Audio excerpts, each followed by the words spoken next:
സ്റ്റുഡിയോയിലെ recent ഓഫറിനെ പറ്റി നിങ്ങൾ അറിഞ്ഞായിരുന്നോ?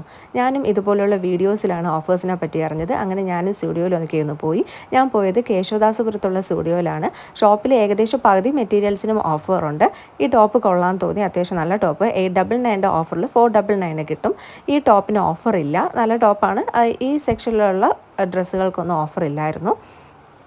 അടുത്ത് ഈ ഒരു ടോപ്പും കൊള്ളാമെന്ന് തോന്നി. ജീൻസിനോടെയൊക്കെ ട്രൈ ചെയ്യാൻ നല്ലതാണ്. ഇതിന് ഓഫറില്ല. ഇത് മറ്റൊരു ടോപ്പ് 599 399 കിട്ടുന്നു. പിന്നെ ഓർണമെൻറ്റ് സെക്ഷനിൽ പോയി കഴിഞ്ഞാൽ ഇയറിങ്സിനൊന്നും ഈ ഓർണമെൻറ്റ് സെക്ഷനിൽ അങ്ങനെ ഓഫേഴ്സ് ഞാൻ അങ്ങനെ ശ്രദ്ധിച്ചില്ല, ഇല്ല എന്നാണ് തോന്നുന്നത്. അത് കഴിഞ്ഞിട്ട് ഫുഡ് വെയറിൻ്റെ സെക്ഷനിലോട്ട് പോയി. ഫുഡ് വെയർസിനും ഏകദേശം പകുതിയോളം മെറ്റീരിയൽസിന് ഓഫേഴ്സ് ഉണ്ട്. ഇത് ഓഫറിലുള്ളൊരു മെറ്റീരിയലാണ്. കാണാൻ നല്ല ഭംഗി തോന്നി, പക്ഷേ കളർ അത്ര ലാസ്റ്റ് ചെയ്യില്ല എന്ന് തോന്നിയതുകൊണ്ട് ഇതെടുത്തില്ല. ഞാൻ ചൂസ് ചെയ്തത് ഇതാണ്. ബ്ലാക്ക് കുറച്ച് കൊള്ളാമെന്ന് തോന്നി. ഇതിൻ്റെ റേറ്റ് വരുന്നത് 499, അത് 299 കിട്ടി. പിന്നെ 2 ക്രോപ്പ് ടോപ്സും കൂടി ട്രൈ ചെയ്ത് നോക്കിയായിരുന്നു. ഇതിൽ ഞാൻ ആദ്യത്തേതാണ് ഞാൻ ചൂസ് ചെയ്തത്. അത് കഴിഞ്ഞ് കോസ്മെറ്റിക്സിൻ്റെ സെക്ഷൻ അവിടെയും കൂടി നോക്കി. അവിടെ അധികം ഓഫേഴ്സ് ഞാൻ അങ്ങനെ ശ്രദ്ധിച്ചില്ല. അപ്പോൾ എൻ്റെ സ്റ്റുഡിയോ ഷോപ്പിങ്ങിൽ ഞാൻ ഇതൊക്കെയാണ് പർച്ചേസ് ചെയ്തത്. സ്റ്റുഡിയോ ഷോപ്പിംഗ് ഇഷ്ടമായിട്ടുള്ളവർ വേഗം തന്നെ പോയിക്കോളൂ, ഓഫർ തീരുന്നതിന് മുന്നേ. അപ്പോൾ ടാറ്റ, ബൈ ബൈ.